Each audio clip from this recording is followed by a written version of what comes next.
Sip. Kita sudah live sambil cek-cek lagi sound. Ini juga memang makanya harus pakai earphone agar clear juga nih ininya suaranya biar nggak terlalu banyak noise. Ya. Oke. Setuju Mbak Dina. Masih clear ya suaranya ya. Ini semoga. Ya, suara saya. Ya. Oke, suaranya. Mbak Dina bisa dengar saya? Bisa. Biar kita clear. Tadi paling flow-nya seperti itu aja. Biar mengalir gitu. Karena kadang-kadang juga kalau Instagram kadang ada yang aktif, ada yang enggak juga. Jadi kita berimprovisasi aja. Seperti itu. Jadi untuk teman-teman mungkin sambil bersiap-siap, selamat datang untuk teman-teman yang sudah hadir. Kita akan mulai pada pukul 2 siang.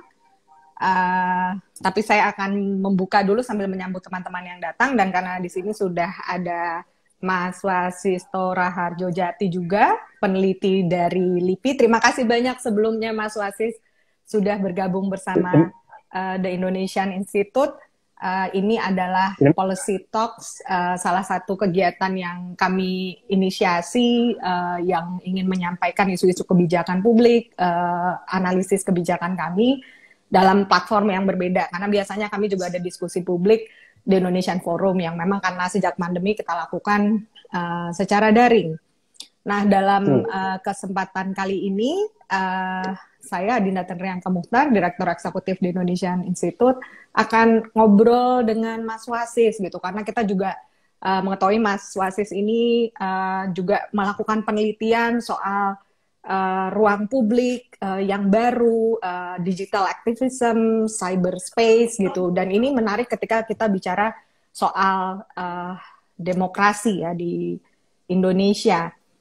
Di sisi lain, kami juga ingin berbagi studi kebijakan kami yang terbaru. Studi ini didukung oleh Atlas Network, dan kami pada intinya berupaya mendorong upaya untuk kebebasan berekspresi di Indonesia, terutama ketika kita berhadapan dengan pemerintah di ruang digital. Jadi memang komponennya cukup banyak di situ.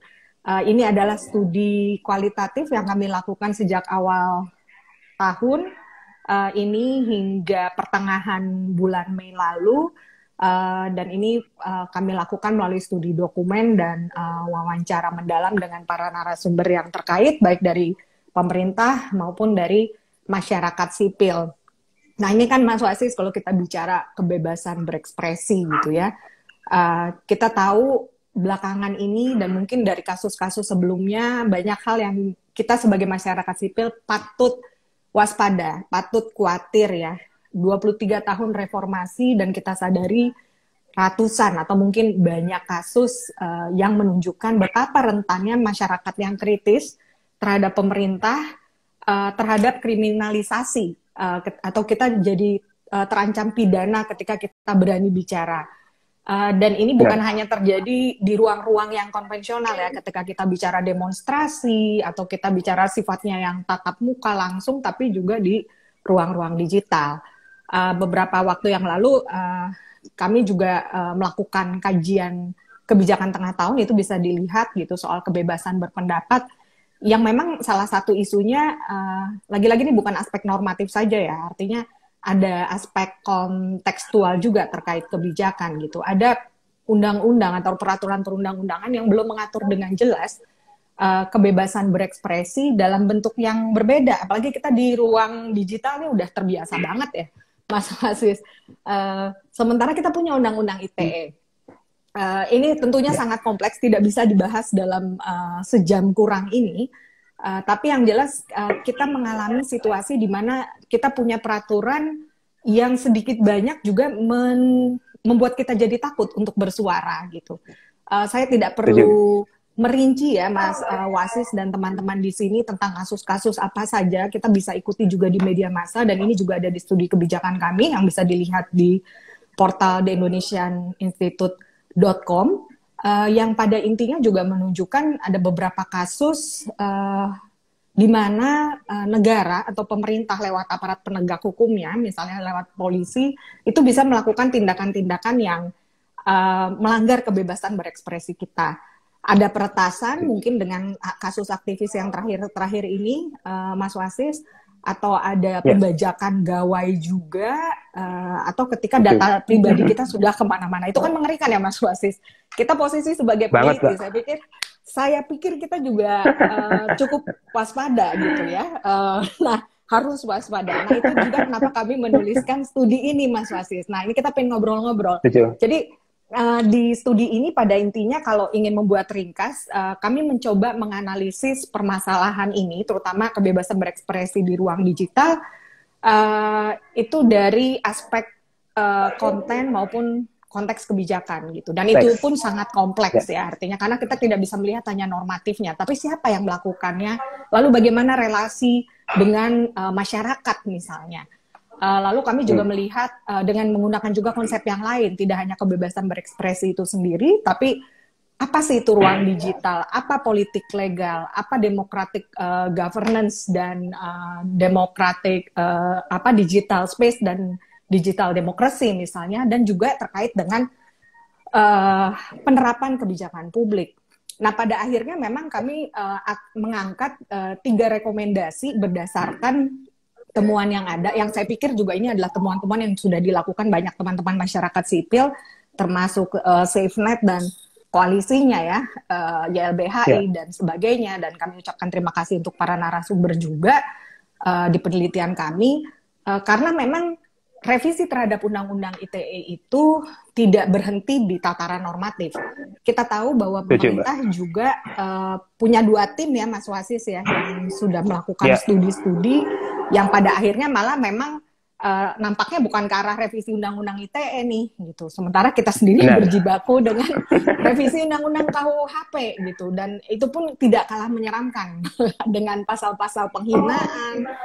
Sepertinya kita saya tidak mau lebay ya, tapi being critical itu sangat penting gitu. Di satu sisi mungkin kita punya prestise sebagai peneliti bersuara, tapi di sisi lain kita juga menyaksikan betapa adanya tantangan terhadap kebebasan berekspresi ini. Kembali ke rekomendasi yang kami berikan, jadi memang terkait aspek hukum tentu perlu ada revisi terhadap Undang-Undang ITE ini.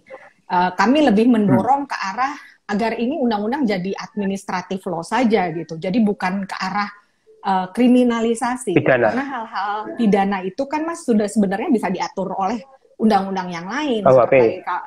Seperti ada KUHP dan lainnya gitu. Dan saya pikir ini juga disuarakan oleh teman-teman masyarakat sipil juga yang lainnya. Di sisi lain, masalah multitafsir itu kan bermasalah juga ya, Mas Wasis gitu. Dan ini mempengaruhi bagaimana aparat penegak hukum terutama menginterpretasikan dan melakukan tindakan gitu, karena kalau kerangka berpikirnya itu sangat positivistik, itu sangat bermasalah gitu. Jadi lupa akan perspektif HAM dan kebebasan. Itu jadi memang yang menjadi concern kami juga di situ. Jadi memang ada beberapa pasal yang perlu direvisi, dan ini tentunya perlu melibatkan partisipasi publik. Dan memang Undang-Undang ITE itu harusnya dikembalikan ke tujuan awalnya. Jadi ini soal bagaimana bertransaksi, kebebasan informasi, tapi ada perlindungan di dalamnya. Ini juga nantinya akan menyentil kenapa penting perlindungan data pribadi gitu ya, Mas Wasis. Nah, di sisi lain, memang pasal-pasal yang pidana itu harusnya dihapuskan. Kalau mau berani ya itu harusnya dihapuskan. Nah, yang kedua, misalnya karena kita berbicara soal konteks kebijakan, upaya penegakan hukumnya itu memang harus lebih berperspektif HAM gitu. Dan di sini memang bahwa kita tahu ada surat edaran atau keputusan dari Kapolri sendiri soal penanganan kasus dengan perspektif HAM, tapi tampaknya ini harus ditingkatkan lagi gitu, karena kasus yang terjadi kan adalah kita bisa lihat ya Mas Wasis bahwa masih terjadi pemidanaan terhadap suara-suara yang kritis terhadap pemerintah. Jadi memang kolaborasi dengan masyarakat sipil, media untuk terus mendorong perspektif HAM dalam penanganan kasus-kasus itu perlu ditingkatkan, khususnya kepada penegakan hukum. Kami juga merekomendasikan pentingnya ini Mas Wasis restoratif justice gitu. Jadi tidak melalui sifatnya diskriminatif. Jadi sehingga ada penyelesaian kasus secara alternatif yang sifatnya lebih damai, nggak melulu dikit-dikit di penjara, dikit-dikit di penjara. Teman-teman di ICJR pun juga mengangkat ya Mas Wasis betapa penjara kita itu udah penuh, harus ada reformasi. Dan isunya tuh sangat banyak, termasuk humanitarian. Lainnya juga memang tadi revisi terkait peraturan yang berhubungan dengan pemidanaan. Lalu memang harus ada penerapan tugas dan fungsi yang jelas antara pelaksana kebijakan gitu agar tidak tumpang tindih. Kita tahu di sini ada Kominfo, ada polisi, ada jaksa dan sebagainya, tapi agar perannya juga cukup clear. Siapa yang ketok palu, siapa yang mengidentifikasi kasus dan menentukan apa nanti sanksi hukum yang terkait gitu. Dan terakhir kalau dari rekomendasi studi kebijakan kami, memang yang penting adalah literasi digital. Ini nggak melulu di sisi pemerintah, tapi kita juga nih masyarakat sipil perlu paham apa aja sih kebijakan yang terkait dan apa saja yang perlu kita perhatikan ketika menyampaikan pendapat gitu untuk mencegah gitu jangan sampai kita dikriminalisasi, apalagi dengan situasi yang seperti ini. Nah, program literasi ini tentunya perlu melibatkan beragam pihak gitu. Jadi Kominfo seharusnya juga bisa bekerja sama dengan Kemendikbudristek atau dengan masyarakat sipil, dengan media yang kami pikir juga atau bahkan dengan platform dari entitas privat ya, karena memang kita berhubungan dengan sosial media yang berhubungan juga dengan aktor-aktor privat karena memang pendekatannya harus sistem gitu. Itu sedikit banyak yang saya bisa share. Mungkin Mas Wasis juga bisa menanggapi atau bisa share juga dari riset-risetnya Mas Wasis terkait kebebasan berekspresi di ruang digital ini. Silakan Mas Wasis. Ya, terima kasih Mbak Dinda atas kesempatannya. Mbak, maaf, suara saya jelas ya? Jelas. Ya, saya pikir kan aspek kebebasan berekspresi atau civil liberties ini merupakan faktor krusial dalam demokrasi kita. Nah, sayangnya kalau kita membaca hasil riset dari berbagai macam lembaga, BDM Institute, Demos, bahkan BPS sendiri tentang Indeks Demokrasi Indonesia menempatkan kebebasan berekspresi kita masih dalam level yang kurang bagus. Dalam artian kita bisa melihat ternyata kebebasan berekspresi kita itu masih ada semacam gejala atau hambatan-hambatan yang itu sifatnya hierarkis maupun sifatnya itu non hierarkis. Ambil contoh adanya semacam internet cut off atau misalnya sensor informasi yang mana diskusi-diskusi yang sifatnya itu sensitif atau mengandung konten yang menyinggung itu seolah tidak diperkenankan dalam pembuktian. Padahal demi atas nama edukasi, atas nama kebebasan literasi itu penting, Mbak Dinda dan pemirsa. Nah, menyinggung tadi soal rekomendasi yang dilakukan oleh teman-teman Indonesia Institute soal digital literacy, restorative justice, dan administrative law. Mari kita bahas satu persatu. Nah, terkait dengan reposisi UIT dari yang sifatnya hukum pidana ke administrative law, ini memang menimbulkan banyak perdebatan, Mbak Dinda dan teman-teman. Karena yang kita lihat sekarang ini kan banyak sekali pasar karet, banyak sekali pasal-pasal yang sifatnya itu menyudutkan, yang sebenarnya konten substansinya itu tidaklah menyinggung. Artinya yang kita lihat sekarang di UIT itu kan banyak, itu lebih berat unsur kriminalisasinya daripada unsur lain. Padahal kalau kita ingin membahas konten UIT kan kita perlu melibatkan ahli linguistik, ahli sosiologis, ahli lain yang itu paham konten itu apa. Nah, saya pikir dengan rekomendasi reposisi dari hukum pidana ke administrative law atau hukum administratif, saya pikir ini buat terobosan ya, karena ada baiknya kita itu perlu menimbang bahwa yang namanya konten informasi itu multi interpretasi dan semua orang punya hak untuk bisa menginterpretasikan informasi yang mereka dapat. Nah, masuknya unsur pidana kan menjelaskan bahwa negara itu tidak masih otoriter atau masih istilahnya masih otoritatif dalam penanganan informasi, entah itu sensor atau penyebar luasan. Nah, saya pikir dengan posisi ini menjadi terobosan penting bagaimana kebebasan berekspresi itu bisa terjaga. Yang kedua tadi tentang restoratif justice. Nah, saya pikir ini juga bagian terobosan ya, karena seringkali peran kolaborator itu masih minim di Indonesia atau justice kolaborator. Nah, seringkali yang kita lihat kan ada semacam bullying, cyberbullying atau entah itu praktek harassment lain yang itu meniadakan peran justice kolaborator, apalagi dalam konteks restoratif justice ini. Nah, penting kiranya kita bisa melihat yang namanya hak saksi itu juga menganggap pula hak atas yang lain gitu. Nah, ini yang menurut saya penting kiranya kita bisa melihat pembalikan fakta agar aspek keadilan terpenuhi dalam dua sisi. Nah, yang terakhir tadi tentang digital literasi, ya kita bisa membaca dari berbagai macam hasil survei kan yang menempatkan Indonesia itu di kalau nggak salah nomor 80 dan 83 negara yang indeks literasinya bagus.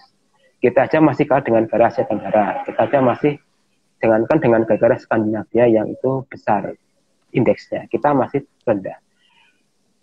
Nah, kalau kita membaca literasi yang rendah itu kan kita bisa melihat bahwa ternyata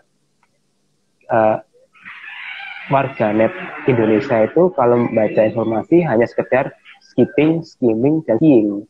Artinya memfilter informasi yang mereka suka, yang mereka mau, tapi tidak mau membuka secara dua sisi. Nah, apanya literasi yang disampaikan Mbak Dinda dan teman-teman Indonesia itu bagus, karena masih minim sekali perhatian dari berbagai macam, entah itu NGO atau pemerintah sendiri, bahwa ini penting, bahwa ke depan itu informasi semakin ringkas dan semakin cepat, sehingga dibutuhkan ada semacam konten yang itu kaya, yang itu bisa diterima oleh semua pihak. Yang itu menyangkut dua sisi, Mbak Dinda dan teman-teman. Ya, thank you Mas Wasis juga untuk tanggapannya. Apalagi kalau tadi kita bicara aspek hukum ya, memang kan sangat kompleks. Makanya di sini kami juga masukkan politik legal untuk teman-teman. Mungkin secara singkatnya politik legal hukum itu adalah apa sih latar belakang yang membuat satu hukum itu dikeluarkan ya. Jadi artinya kalau kita kembali ke konten kebijakan ya Mas Wasis, tentunya di situ ada kepentingan para pihak yang terlibat dalam prosesnya. Dia pengen seperti apa nih kebijakannya gitu, apakah menguntungkan kelompok tertentu kah atau seperti apa. Dan memang yang tadi Mas Wasis bilang, kalau kita tadi kaitkan juga dengan politik legal, dan ini juga ada studi dari SafeNet yang mengatakan memang sangat rentan sekali kasus-kasus pemidanaan ini, justru pelapor yang banyak itu ya memang dari pihak-pihak yang dikritik gitu. Jadi sementara yang mengkritik itu ya mungkin karena dia hanya mengeksersis ya atau menjalankan memanfaatkan hak dia sebagai warga, tapi karena tadi multi interpretasi itu sehingga misalnya kan bisa begini ya Mas Wasis, saya dikritik Mas Wasis bisa jadi karena saya tersinggung, karena saya nggak suka aja sama Mas Wasis, saya bilang saya dihina gitu kan. Nah ini kan sangat artinya kita juga tidak, misalnya kita pejabat publik adalah seharusnya kan kita open minded ya terhadap masukan dari masyarakat. Bahkan di peraturan perundangan kita pun juga disebutkan dengan jelas bahwa partisipasi masyarakat itu memang didorong kan ya Mas Wasis, termasuk dalam proses legislasi gitu. Cuman masalahnya adalah ketika ada kritik, terutama karena memang beberapa kasus memang lebih banyak juga dari bisa jadi dari nelayan, dari petani, dari buruh, atau bahkan dari aktivis, memang reaksi dari pemerintah untuk beberapa kasus itu terlihat reaktif ya, gitu. Dan dan itu menjadi mengkhawatirkan Mas Wasis gitu. Itu juga kenapa kita merasa memang digital literasi itu sangat penting gitu. Jadi kita tuh kan kadang yang terekspos lebih apa sih Mas Wasis, kalau netizen 62 itu nggak apa dibilangnya nggak sopan ya. Bukan. Iya, padahal lebih Nggak tahu dari itu etika. ada hal, iya tidak beretika gitu. Baru kita harus mengakui memang digital literasi juga masih rendah, baru literasinya juga masih rendah, sehingga ketika menggunakan sosial media mungkin ada tantangan. Ini saya tidak bermain sebagai polisi moral ya, tapi memang ketika harusnya orang menyadari juga ada peraturan-peraturan yang tadi yang seperti Mas Wasis bilang, jadi dengan multi interpretasi banyak pasal-pasal yang karet, yang kesannya itu malah menyudutkan, ya kan ya Mas Wasis. Setuju. Sehingga gimana nih kita bisa mendorong digital demokrasi di mana warga negara siapapun tidak perlu takut, karena ini kan hasilnya surveinya Komnas HAM dan Litbang Kompas beberapa waktu lalu juga mengatakan warga itu juga sebenarnya merasa nggak bebas sih mengutarakan gitu, karena ya ini ada ITE, ada KUHP, lalu nanti bentar lagi kalau ada pasal penghinaan yang masuk, sehingga agak mengkhawatirkan gitu kita untuk bersikap kritis. Padahal kritik itu kan baik ya, untuk lebih baik lagi misalnya untuk memperbaiki proses kebijakan. Coba tanggapan Mas Wasi seperti apa misalnya terkait ketakutan-ketakutan kita ini jadinya? Apakah berlebihan nggak? Itu loh Mas Wasis yang bilang komentarnya ini Mas Wasis yang dibilang apakah iya Indonesia kembali ke neo-otoriter? Saya pikir sih kalau kita masih bisa WhatsAppan seperti ini, saya berharap tidak ya. Tapi memang kita perlu kritis terhadap kebijakan yang ada. Silakan Mas Wasis. Ya, terima kasih Mbak Dinda. Ya, terkait dengan kebebasan berekspresi di dunia digital, memang kita harus akui trennya semakin lama semakin mundur. Karena apa? Di satu sisi penguatan aktor negara melalui sensor informasi atau mungkin polisi moral yang katakanlah lewat virtual police itu meningkat sebenarnya. Nah, hal itu yang berdampak pada masyarakat itu semakin terpolarisasi dan segregasi atas isu yang mereka inginkan, Mbak Dinda dan pemirsa. Artinya mereka, netizen maksud saya, akan tergrouping satu sama lain atas isu-isu yang mereka sukai. Artinya ketika mereka mendiskusikan isu yang makro misalnya, itu mereka cenderung enggan karena mereka merasa terfobia dengan adanya pengawasan negara yang cukup ketat. Nah, saya asumsikan pengawasan negara yang ketat ini seperti halnya UU Internal Security Act yang ada di Malaysia atau Singapura yang itu, atau mungkin lese mahasiswa yang ada di Thailand. Penghinaan rasa itu dianggap itu dosa besar. Nah, kalau kita membaca substansi dari kedua hukum undang-undang yang ada di Malaysia dan Singapura itu kan lebih pada aturan ketertiban dan stabilitas nasional. Dan kalau aturan lese majeste yang ada di Thailand kan lebih pada bagaimana posisi raja terhormat. Nah, kalau kita komparasikan dengan yang ada di Indonesia, UU ITE, dan adanya fobia yang kita lakukan sekarang, yang kita alami sekarang ini. Lalu esensi dari kebebasan berekspresi yang diatur ini apa gitu sebenarnya? Karena yang namanya kritik itu penting. Tapi kalau kritik itu terfilterisasi, tersensor, dan terarahkan yang itu tidak memuat dua sisi, kan sama saja kita hanya menerima kritik yang sifatnya ABS, asal bapak senang. Nah itu yang membuat kita, masyarakat itu akhirnya tidak bisa berpikir secara kritis, Mbak Dinda dan kawan-kawan, karena gini, kritik yang sifatnya, jadi ada penyalah artian kritik.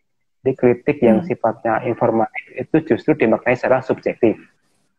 Sementara kritik yang sifatnya subjektif itu malah dikiranya informatif. Artinya adanya tumpang tindih. Balik-balik. Artinya ada tumpang tindih makna kritikan ini yang membuat masyarakat itu kemudian gampang menjadi masyarakat yang bersumbu pendek.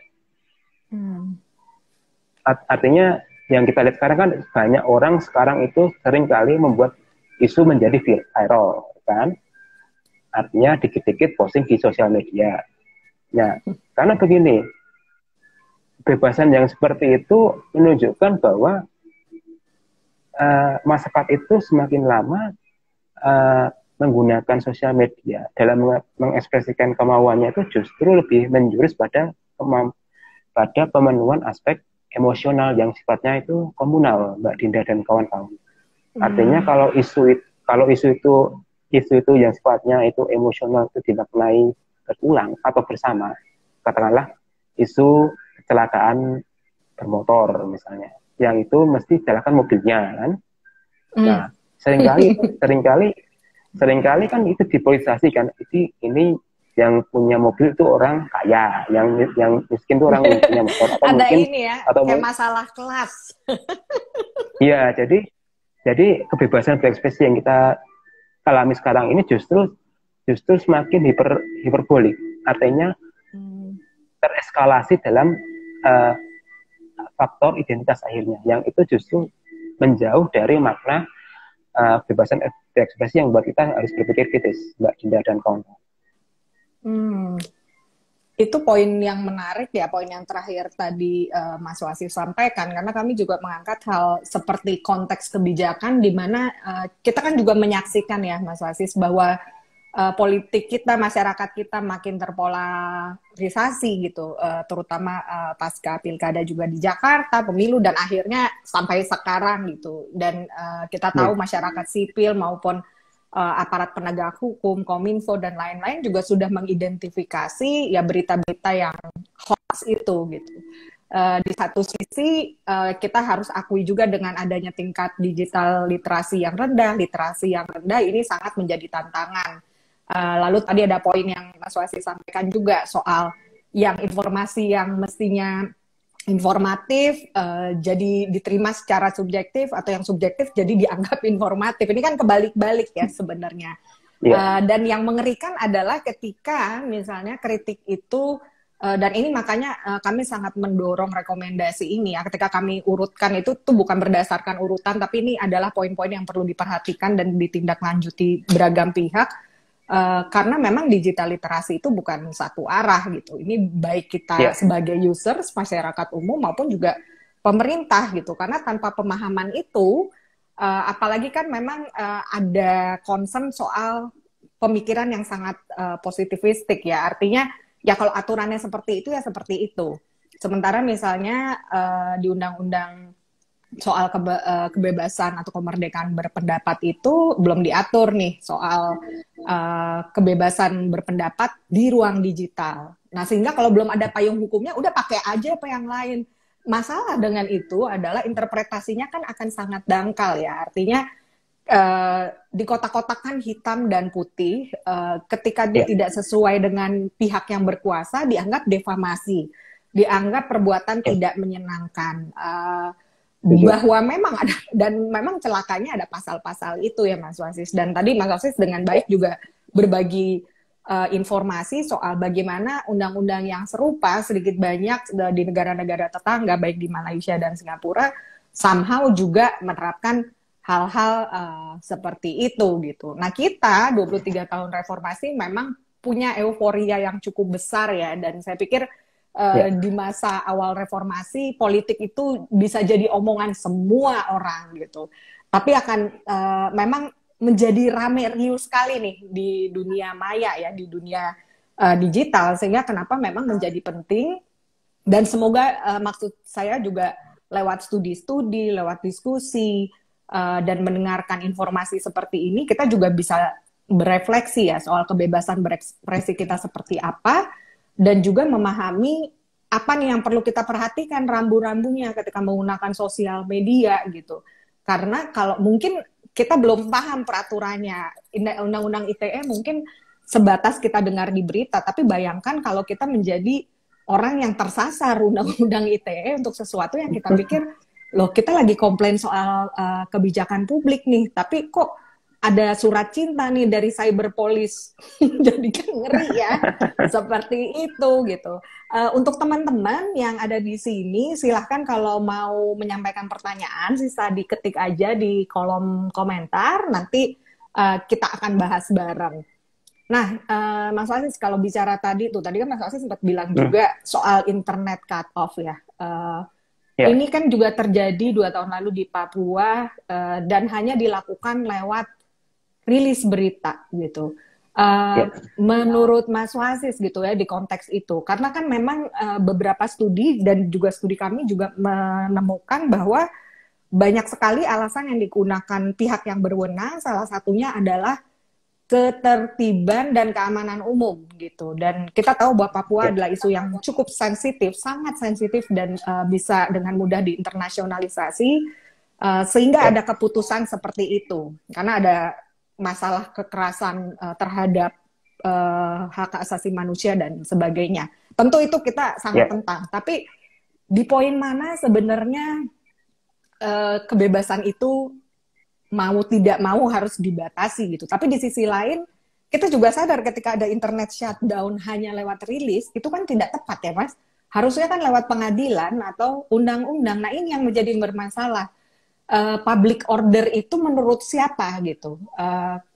Kalau itu adalah multi interpretasi kan bisa kapan aja nih dimatikan internet dan itu menutup informasi lainnya. Silakan Mas Wasis, kita ya. dengar pendapatnya. Ya, terima kasih Mbak Dinda. Yang perlu kita maknai sekarang ini adalah internet itu apakah sebagai public goods atau private goods. Nah, seringkali yang kita lihat sekarang ini adalah internet itu sudah menjadi bagian esensial dari kehidupan kita. Artinya kalau kita mau internet yang stabil dan kencang, kita memaknai internet itu sebagai private goods dengan menggunakan jasa provider swasta misalnya. Tapi kalau kita ingin menggunakan internet yang normatif, misalnya kecepatan normatif, ya kita menggunakan internet yang disediakan oleh dinas Kominfo dan sebagainya. Nah, terkait dengan pemaknaan internet ini penting, Mbak Dinda, karena begini, katakanlah meskipun infrastruktur internet kita itu dikuasai swasta, tapi kenyataannya secara regulasi kita menginduk pada negara. Nah ini menarik, ada pertentangan kedaulatan di sini. Internet itu kan sifatnya kan transnasionalisme. Ya. Artinya sudah borderless kan. Sementara negara itu masih menginginkan adanya semacam border di sini. Nah ini yang menurut saya agak unik kasusnya.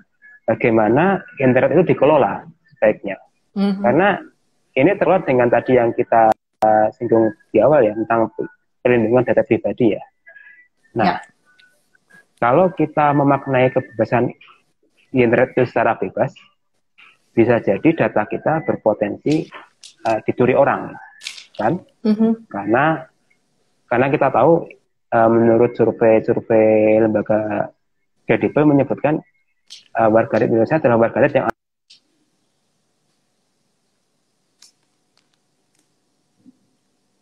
Mas Wasis, koneksinya mungkin kita sambil menunggu Mas Wasis. Ini sebenarnya tadi kita sempat bicara di konteks di mana sih tata kelola dunia maya itu berada. Apakah dia berada di ruang atau dia ada di ruang swasta ya. Jadi ini pula yang menjadi catatan kami gitu dalam penelitian ini gitu, karena memang pengaturan khusus soal ruang digital itu belum ada. Kami coba undang lagi Mas Wasis, semoga beliau masih bisa bergabung karena kita masih punya waktu sekitar 20 menit di sini untuk bisa membicarakan kembali tadi soal paparannya Mas Wasis yang sangat menarik ya. Ada tata kelola yang terjadi perselisihan ya, karena kita bicara ruang kedaulatan, ada swasta yang menyediakan internet, tapi dia tunduk ke dalam hukum-hukum nasional. Dan ini juga mempengaruhi bukan hanya jenis pelayanan atau bagaimana performa pelayanannya itu sendiri, tapi bagaimana kebebasan berinternet itu juga diatur. sambil kita coba lagi mengontak Mas Wasis. Mas Wasis silahkan nanti bisa join.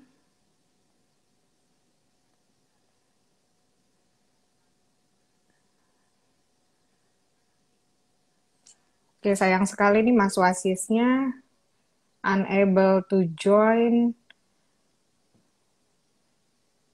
Sambil kita tunggu. Tapi memang beberapa catatan yang menarik adalah bagaimana pemahaman kita sebagai individu maupun masyarakat sipil dalam menerapkan atau menggunakan hak dan kebebasan kita dalam berekspresi. Dan terutama ketika kita mengkritik pemerintah. Tentu perlu ada pengetahuan yang cukup baik, dan kami pikir juga informasi itu sebegitu banyak ada di ujung jari kita, tinggal bagaimana kita menggunakannya secara bijak untuk memahami konsekuensi terhadap kebebasan kita sendiri sebagai masyarakat sipil. Saya akan coba lagi mengontak Mas Wasis.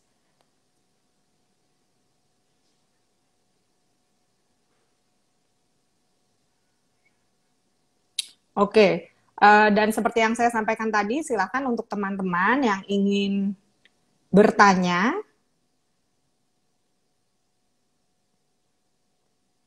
bisa menyampaikan di kolom komentar ini. Oke, saya coba lagi, Mas Wasis, semoga bisa bergabung. Karena digital literasi itu saya sambung kembali ya teman-teman, sangat penting, bukan hanya dari kita sebagai masyarakat sipil, tapi juga dari pihak pembuat kebijakan. Akhirnya Mas Wasis kembali. Nah, ini Mas Wasis tadi kan, boleh nggak kita langsung nih ada pertanyaan dari Anindya Santika. Dia bertanya, bukankah semuanya itu harus tunduk pada aturan nasional, Mbak? Even private provider. Enlighten me please. Coba mungkin bisa dijelaskan dari menyambung penjelasan Mas Wasis tadi soal kedaulatan, ada hukum nasional, ada globalisasi, dan ada private provider. Silakan Mas Wasis.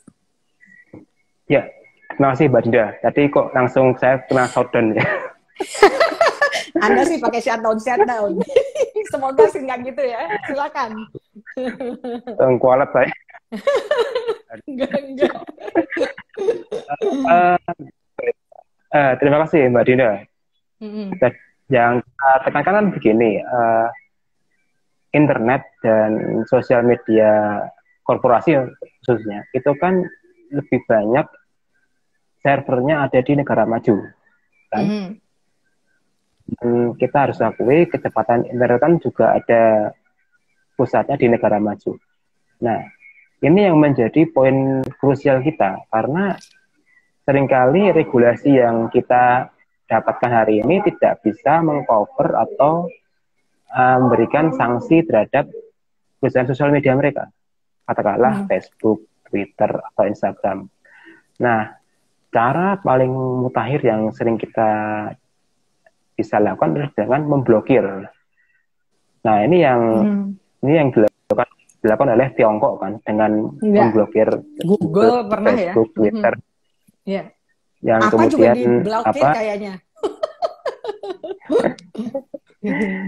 yang itu kemudian diganti dengan Weibo.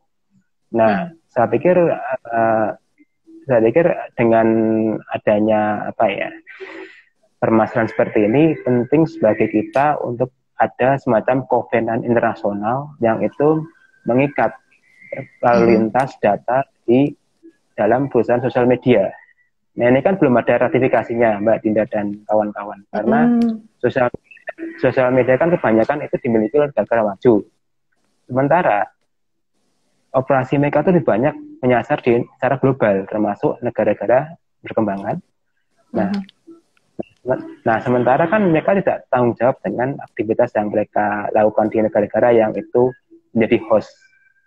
Nah, saya pikir di sini penting bagi kita atau di dunia internasional itu ada semacam konvenan internasional yang itu mengatur tentang lalu lintas dan etika data sosial media, karena agar semua negara di dunia itu duduk bersama.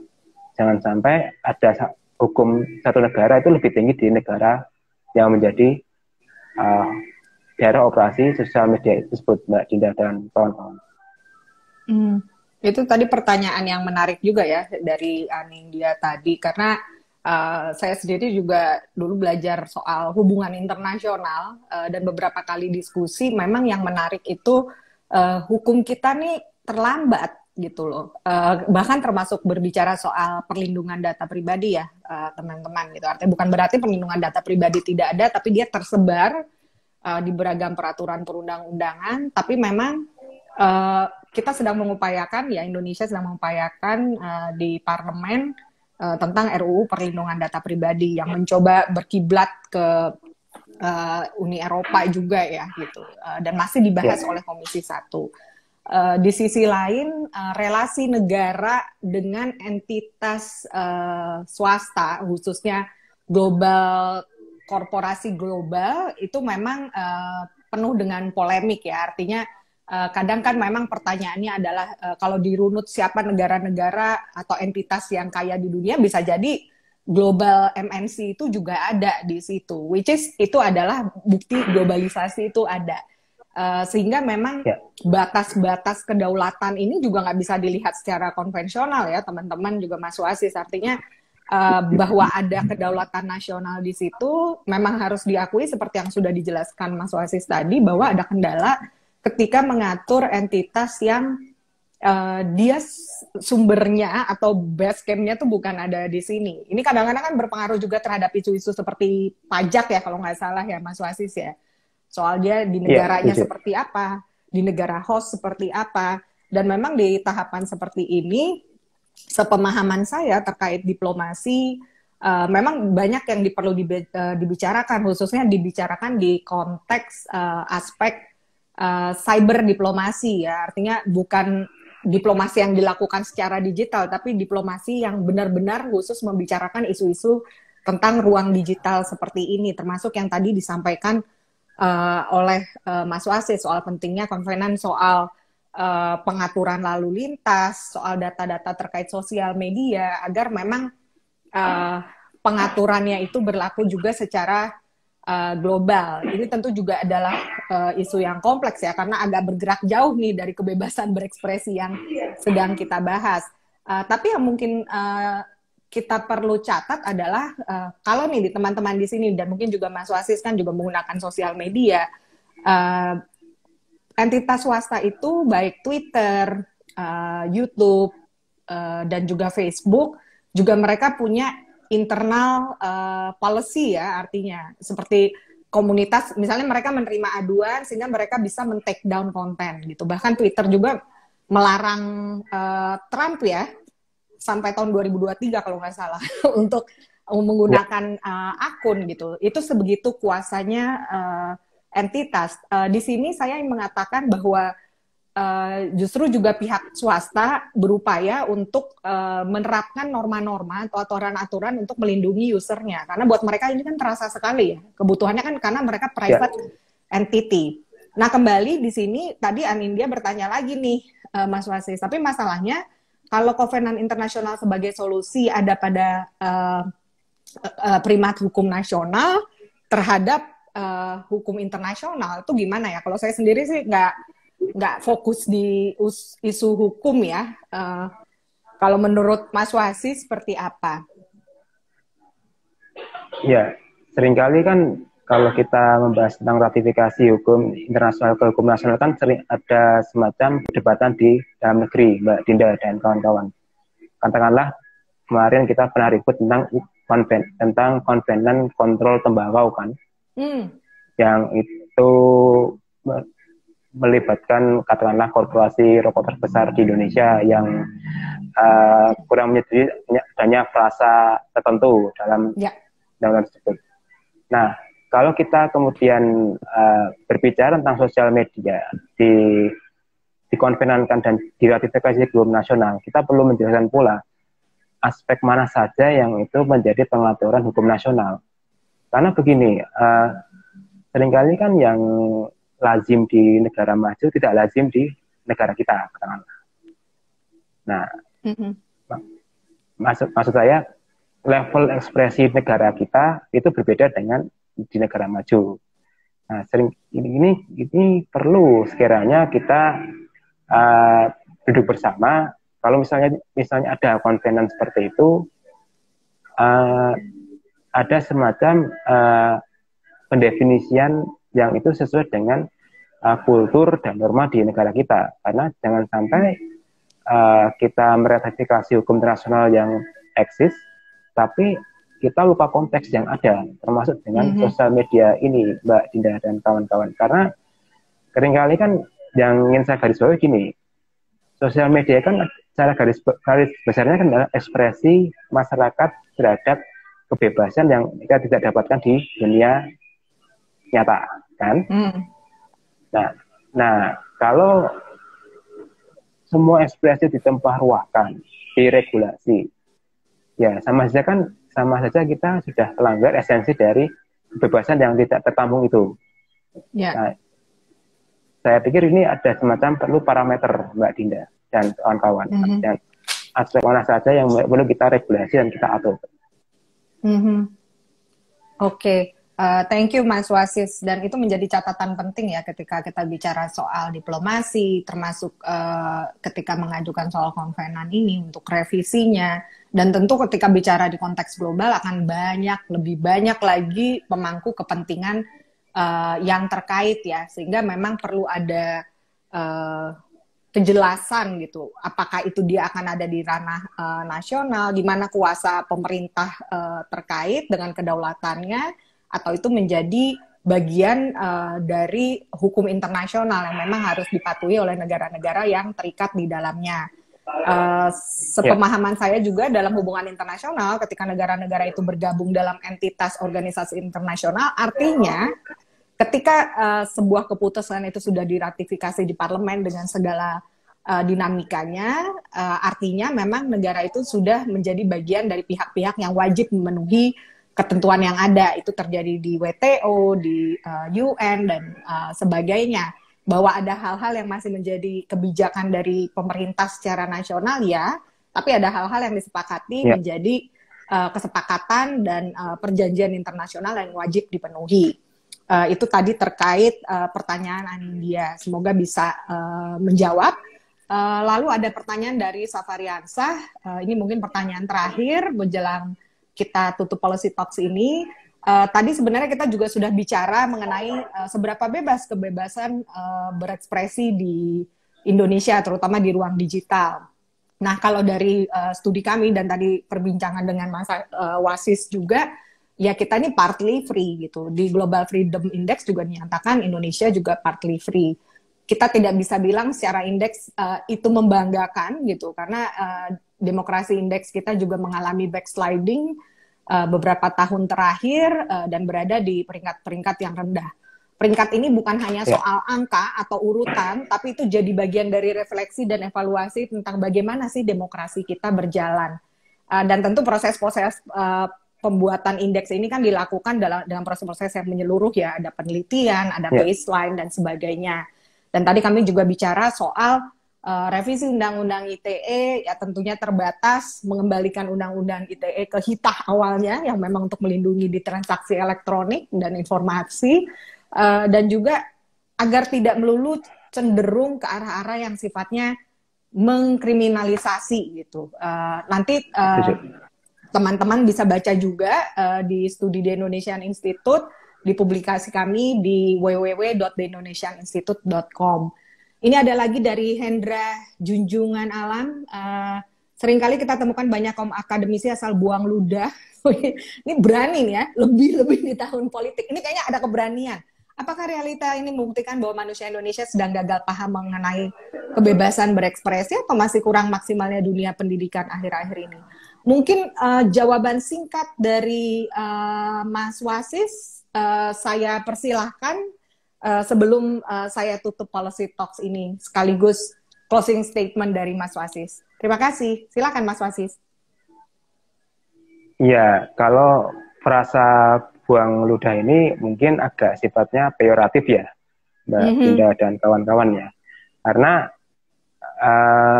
yang kita tahu sekarang ini kan sebenarnya ekspresi yang kita dapatkan di dunia maya itu harusnya itu esensi kebebasan yang bertanggung jawab.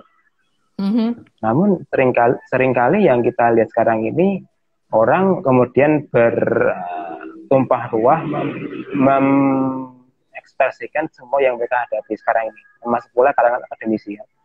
Nah, sayangnya di sini yang kita lihat adalah kalangan akademisi justru hanyut dalam antusiasme ekspresi di saat tersebut. Artinya kita bisa melihat mana akademisi yang itu netral, mana akademisi itu yang sifatnya itu adalah semacam influencer, mana yang boleh yang partisan.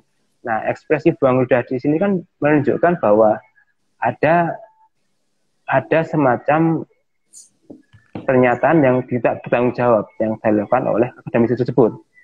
Asalkan dia membuat komentar, membuat pernyataan, tapi sebenarnya substansi yang dia dapatkan itu tidak mengandung makna yang sifatnya dua arah, kan? Nah, ini yang membuat masyarakat itu bingung. Lalu kebenaran yang disuarakan akademisi itu seperti apa? Karena sebenarnya yang kita hadapi sekarang ini adalah suara akademisi, adalah suara yang masih bisa kita andalkan. Tapi dengan lihat kondisi sekarang yang dimana akademisi merapat ke kekuasaan karena faktor materi tentunya, membuat ya kebenaran itu didasarkan pada seberapa besar akademisi itu mendapatkan akses akhirnya. Dan ini mengarah kepada kebenaran yang sifatnya residual, Mbak Dinda dan kawan-kawan. Dan tentu itu sangat berbahaya ya, Mas Wasis, apalagi atas nama akademisi, lalu kebenarannya jadi residual, emosional, partisan, dan sebagainya yang tadi sudah dijelaskan oleh Mas Wasis. Saya ingin menambahkan bahwa justru seharusnya sebagai akademisi atau orang-orang yang kita punya dasar ilmiah ya, atau ketika kita menjadi peneliti, justru kita punya posisi yang lebih untuk bisa menyampaikan analisis yang berdasarkan fakta dan data. Karena perang kita sekarang ini, teman-teman, adalah berhadapan dengan berita-berita bohong gitu, berita-berita fitnah yang kadang kita tadi yang dibilang Mas Wasis tidak mau cek dua sisi, bacanya cuma di judul, bacanya yang cuma disebarkan di WAG, sehingga itu tidak menjadikan kita juga sebagai individu yang bijak gitu ketika mencerna dan memilih informasi yang ada. Sebagai penutup, saya ingin menyampaikan terima kasih lagi terhadap Mas Wasis untuk sharingnya dan kesediaannya untuk sharing di Policy Talks kali ini. Buat kami, catatan yang terpenting juga dari diskusi ini adalah untuk sama-sama menguasai proses kebijakan, jangan takut bersuara kritis, dan perhatikan juga ketika kita membaca sesuatu, menelaah, dan sebelum kita menggunakan jari-jari kita ini untuk menyampaikan pesan di sosial media. Perhatikan kebijakan dari beragam hal, termasuk isinya, kontennya, maupun konteksnya. Terima kasih banyak teman-teman juga yang sudah hadir dan juga pertanyaan-pertanyaannya. Silahkan follow juga akun sosial media The Indonesian Institute, baik di Instagram, di Facebook, maupun di Twitter. Kami juga akan share rekaman dari diskusi ini, jadi jangan khawatir jika ada yang belum bisa ikutan, bisa cek di IGTV Indonesian Institute, plus di kanal YouTube The Indonesian Institute.